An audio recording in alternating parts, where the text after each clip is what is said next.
حضرت ابراہیم علیہ السلام کی روح لینے کے لیے فرشتہ آئے، ابراہیم علیہ السلام کی روح قبض کرنے کے لیے۔ تو انہوں نے فرمایا کیا آپ نے کسی ایسے دوست کو دیکھا ہے جو اپنے خلیل کی روح قبض کر رہا ہو؟ اس فرشتے کو، ملک الموت کو حضرت نے فرمایا۔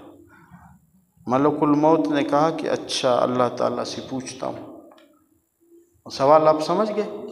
اچھا، ملک الموت نے اللہ تعالیٰ کے حضور عرض کیا کہ اللہ، حضرت ابراہیم خلیل اللہ یہ کہہ رہے ہیں کہ کسی کو دیکھا ہے جو اپنے خلیل کے روح کو قبض کرے، ایسی دوستی۔ اللہ تعالیٰ نے فرمایا جاؤ میرے خلیل کو پیغام دے دو، کیا تم نے کسی دوست کو دیکھا ہے کہ اپنے دوست کی ملاقات سے انکار کرے؟ آپ میرے خلیل ہو، اب انکار کیسا؟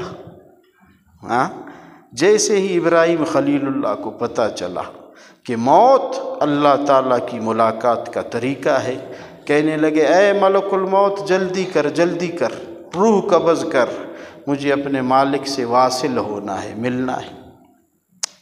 اور حدیث قدسی کا مفہوم ہے میرے نیک بندوں کا شوق میری ملاقات کے لیے بڑھتا رہتا ہے، بڑھتا رہتا ہے، اور میں ان کی ملاقات کے لیے ان سے بھی زیادہ مشتاق ہوں۔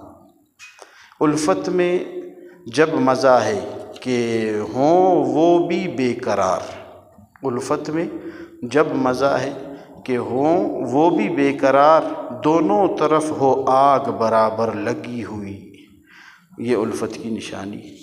اللہ مجھے اور آپ کو اپنے کامل تعلق عطا کرے، دنیا کا عارضی ہونا ہمارے دلوں پہ کھول دے، اور اس دنیا کو حسرت بری نگاہ سے ہمیں نہ دیکھے۔